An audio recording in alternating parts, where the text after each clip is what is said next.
Yeah. Well, I'm a believer that companies are not moral entities, even though they are run by people who are moral. They're not moral entities. Their moral responsibility is to their shareholders to make money, and so I'm not a believer in talking about ethics with corporations. I think talking about ethics with people is important and makes sense. But this thing about the chief ethics at Facebook, that's a joke. Or chief ethics at Amazon, that's a joke, right? They will be unethical to the extent that the only thing that constrains them, in my opinion, is the law, and the law that has teeth. Even the law by itself, it doesn't have teeth. Like, Facebook was fined $5 million, right? That's like, I don't know, like, half an hour worth of work for Mark Zuckerberg, right? $5 million is nothing. So, meaning, my point really is that these corporate it's a harder problem than we may think, in the sense that, first of all, they're not ethical, because ethics is not a category that makes any sense for corporations. It's like saying the mountain needs to be ethical, or the train needs to be ethical. What does that mean, right? Um, so number one. Number two, they are so big, right? There's too big to fail. These are too big to punish. You can't even punish them. There are no laws. Like, so to punish Amazon, you have to find them, I don't know, $1 trillion, right? And then they would be scared. Yeah. or Yeah. to threaten their officers to go to jail. Like, you are going to go to jail otherwise. All right. So the question then becomes, so this is, I'm going to put you on the spot and ask you, okay, given those realities, these are real realities, right? It's too big. They're not about ethics. They're about law. The laws are not going to be effective because they're too big. What does one do to bring about your very specific, um, request, or your need there? What would you do? I mean, you can brainstorm if you haven't thought completely about it in that sense. No, I first course of action is public awareness. It's doing exactly what we're doing. It's having this conversation because I think that public awareness has far more power than, to your point, one ethicist that's working for a Fortune 500 company, right? And in this case, like the largest company in the world. But it's amazing what the public can do. So I think if there's peer pressure, and then if there is one thing, I think articles being out there, which they are, and people really sitting back and thinking about this for the problem that it is versus breezing over it. And I also think that there's an opportunity for companies who utilize this technology, right? So I don't want to throw anyone under the bus, but let's say Bose or headphones or something like that, or speakers that use the wake word or the wearables, eyeglasses. For those companies to stand up and say, hey, or people to say, hey, we would like a different option. We'll use your technology, but we'd like a different option. I think, for the peer pressure to come from two different directions is probably the first step. I don't know what your thoughts on that are, but. And I think the last one, which is to your point, I think the raising consciousness is important, because most of the people who are making these infractions don't mean to be mean, right? Mm-hmm. Do you agree? Right. Yeah. Yeah. And I think, who was it? I suggested someone just came out to me a few days ago in a tweet. Have let's say you are in a Zoom call, right? In a Zoom call, and people are making jokes about your Alexa and your name and so on. If I were named Alexa, maybe it's because I am who I am.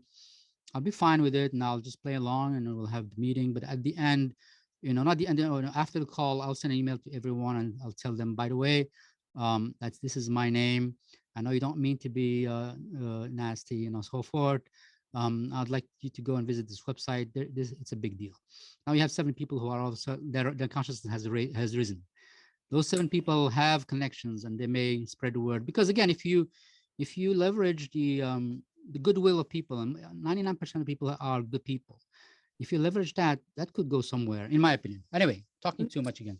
Go ahead. No, no, no. And just to draw a picture, because you mentioned this for people, I'm going to give you three examples of people in the UK who are dealing with this, just to kind of draw a picture. So we have a 5, 6-year-old who told her parents that she's afraid to go outside because anywhere she goes outside, she's worried that she's going to hear her name that way, whether she's at a playground introducing herself, but she has anxiety to the point where she doesn't want to go outdoors. We have another teenager in the UK who was 13 who has legally changed her name. She had to change schools because the bullying was so bad, and she thought about suicide. She contemplated suicide, and to listen to her mom in tears telling that story, and you can tell from their personalities that neither of them, they seem like very strong women and women who wouldn't have otherwise been in a situation like this, and there weren't any other mental health issues prior to this. And there's also another woman who's in her 20s who's experienced sexual harassment. And then actually, there's one more. I'm just thinking of some of the people I speak with, and there's one in the UK. Her daughter's 9 or 10, and she's autistic. And it is very, very confusing to her to try and process what people are saying and what they're doing, and think about the mental health from those 3 or 4 examples. And that's only 3 or 4 of the people that we're speaking with, and that are all part of this group. Just to paint that picture, I mean, you've got a little girl that's afraid to go outside. You've got another teenager, and for any parents out there, I know all of our kids are going to go through something at some point, right? And maybe your child had trouble in middle school for a certain amount of time, or maybe your child had trouble in, getting into a college, or whatever the situation was. And remember the stress that you felt and that your child felt, whatever that situation was. But likely that probably lasted 2 weeks or 6 weeks. For these kids, they've been doing this for 2 years. So imagine the mental health issues that are developing for these people. And I think, that's what drives me to do this every day, because I have a full-time job. This is 100% complete volunteer work that I do, extra. But it really, we're all very so passionate about it because there are so many people being hurt by this, and hurt in ways that you wouldn't imagine unless you open up and kind of look into this. Yeah, exactly. And so let's go and let's go one more time and sort of crystallize what could be something that is actionable, that has hope of getting you what you want to accomplish. Like what, given all these things that we said, a bit too Yeah. big and so on and so forth, what makes sense to do? What's the call to For action? What? So for Amazon to rebrand, I think it's very simple. There really isn't a different answer. It's for Amazon to rebrand. And I Yeah. don't think it's impossible. I mean, you look at the sports teams who have rebranded after 100 years. I mean, this technology hasn't been out that long. I think it's possible. But are you asking what we would do to have that done? Or are you asking what should be done? What do you mean? I'm Yeah. sorry. No. I think no. It's definitely clear what the ask is, which is always the most important thing is know what you want. Okay, well, number one.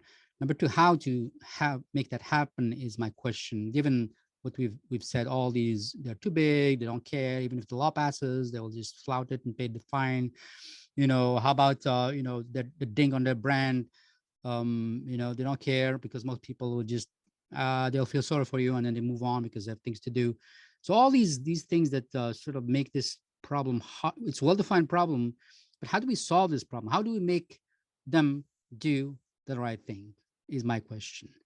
No, I don't know if I have the best answer for that. But what I can tell you, what we're doing is we're in the process of incorporating as a nonprofit, which will give us the opportunity to fundraise. And we would like to put some PSAs out there. Mhm. Those things are in the works. And again, like I said, just to raise awareness in general, if we can, put this information out there on a much larger scale as a group together, rather than a bunch of individuals, that's what we intend to do. But I don't think I know what the real answer is, nor does anyone, because this is such a difficult problem right now. Yeah. Well, in my opinion, I think you definitely need to do what you're doing. Because why? Because things change, their circumstances change, things happen. um, Things happen and then opportunities arise. I'm hoping that bad things like a girl or woman hurting herself won't happen. If that happens, I think the conversation will change completely, in the sense that, level of consciousness goes up, right? um it may be at that point in time that people within Amazon, right, human beings, right, will start to speak up, right? Because I do believe that a corporation is an animal in itself if the people inside of it decide to just play along. There are corporations that have changed what they need to do because there was a leader in there who decided that they wanted to live by their own moral ethics, right? By the moral standards, right? So, when I say that a corporation doesn't have a conscience, I mean a corporation that is just doing its thing without folks inside of it deciding, right? Deciding that they want to live their values, right? They don't, like a lot of people quit tobacco companies because they just, that's it, they're not gonna be killing people, right? They, if you have a choice between working for the tobacco company and working for somebody else making some same money, or you would not work there. Now, I don't blame people who work there because they have to work there, right? Meaning they don't have a choice, right? And they're trapped. I understand that, right? They have because their commitment first and foremost is with their children or family. And so if you're going to, morality starts with take care of yourself and your children. If you fail your children and your family, bullshit, right? You're not living morally. So that I'm okay. But people who have a choice, right? People have a choice and are obviously aware of the bad things they're doing, and they continue to do those bad things. Okay, those are immoral. But I think that's one possibility, is people inside deciding that, hey, and I know a lot of people in the executive level who are good people, actually, who are probably Yeah. very uncomfortable with this situation. I do know folks who are not happy about this, but what can they do? They can't go to their CEO and say I'm going to resign, because I don't know. Maybe they should. Maybe at some point they will. Maybe if they made enough money, they will Yeah. they will resign or whatever, right? Yeah. But Um, everyone needs to pay the bills. But here's the thing with that exactly. conversation, I think that they're really, the miss here is that because this is so new, just, voice technology is relatively new in general, that there are no laws in place to protect anyone, right? So if you think about the last couple of years, there have been a bunch of companies that were getting in trouble for downfill, like for like Canada Goose and that sort of thing. They had issues with like the coyotes and the ducks and how, and but there are laws in place to protect those animals, right? So when someone realizes something's wrong, the problem is remedied. And there really aren't any laws in place to protect these children or protect these women. And I think that's where the miss is here, right? There needs to be something that says, okay, here's the problem. And unfortunately, this is how the US works, right? If there is no law in place, we can just ignore it and we can keep going and we can Yeah, keep hurting that's people. how it So works. It's true. Yeah. yeah. Yeah, and I think so. And therefore, I go back to my original thing, which is I think it's absolutely worthwhile what you guys are doing. Building an organization that has one specific goal, but that goal is not the whole story. Meaning, as you pursue that goal, I think you raise consciousness across the board about perhaps maybe moving forward. Companies cannot name a voice bot the name of a human being, and I think Amazon, they called their new thing Astro. I think that was, I don't think Astro is the name of a person, is it? Maybe it is, but it's not as Alexa as, I, right. I don't know. So I don't so know. that's good. I think Yeah. they could hope maybe what you guys have been doing informed that decision, because they could have called the thing, Nancy, or Yeah. if you were not making a lot of noise. Seriously, I think so. Therefore, I think there's benefit, even if it's going to take you a lot longer to achieve what you want. I think you'll be able to achieve, um, maybe introduce legislation that forbids the companies, and so a startup that may one day explode is not going to, who are afraid of being punished, right? Who cannot afford to pay $1 million, right? They would watch out, right? So at least you may be starting to prove the to safeguard the future, right? As you fight against what's already here today in terms of changing that name. Um, so you guys have received quite a bit of coverage. I think the last one, the big one was the Washington Post by by Alexa Ard, right? Yep. Yep. That was a pretty good expose. And I think it was original in the sense that she is an Alexa, and so she has a sense of that story of what's going on, and she so it was a very well done story. What do you think? She did Uh, a phenomenal job. And what I yeah, loved from that article was that it was from the adult perspective. And so yeah. many of the have been from a parent perspective.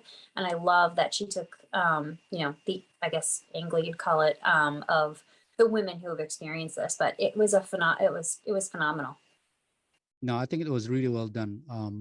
I don't. I think it was very measured, but at the same time, it was it was visceral, right? It was a lot of real emotion and real thinking that that went um, that went into making that article, that story. And I think they had a podcast about it and so forth. So, so speaking of podcasts, you yourself have a podcast, right?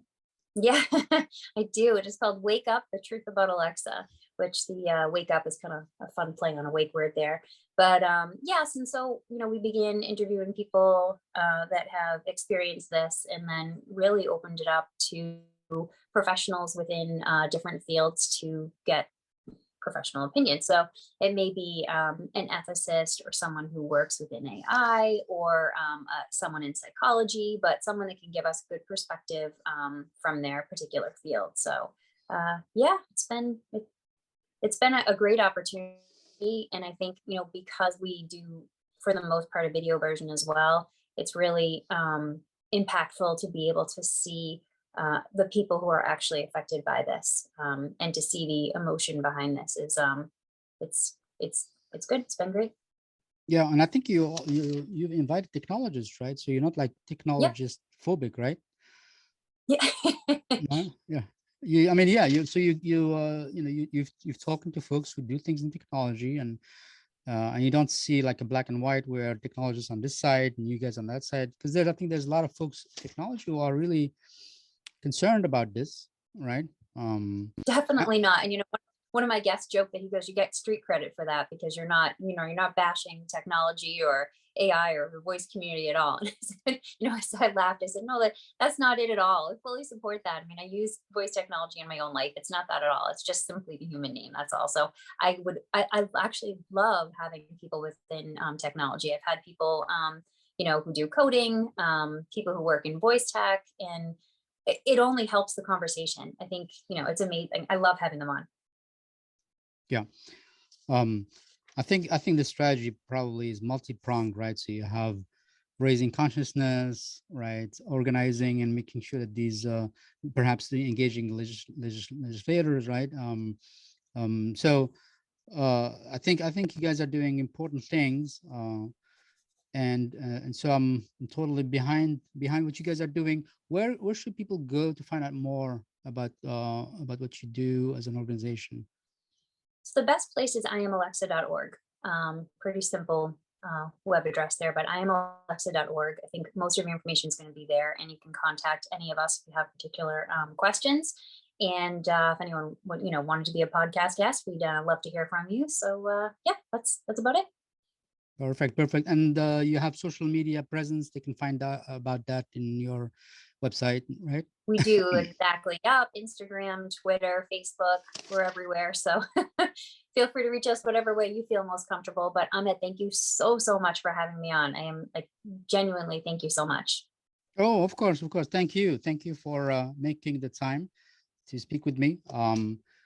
And so the struggle goes on, but I think it's worthwhile. It's definitely a worthwhile struggle. I think this is the beginning of a lot of stuff that we need to be aware of. Lauren, thank you so much for your time. Thank you. Bye bye. Bye.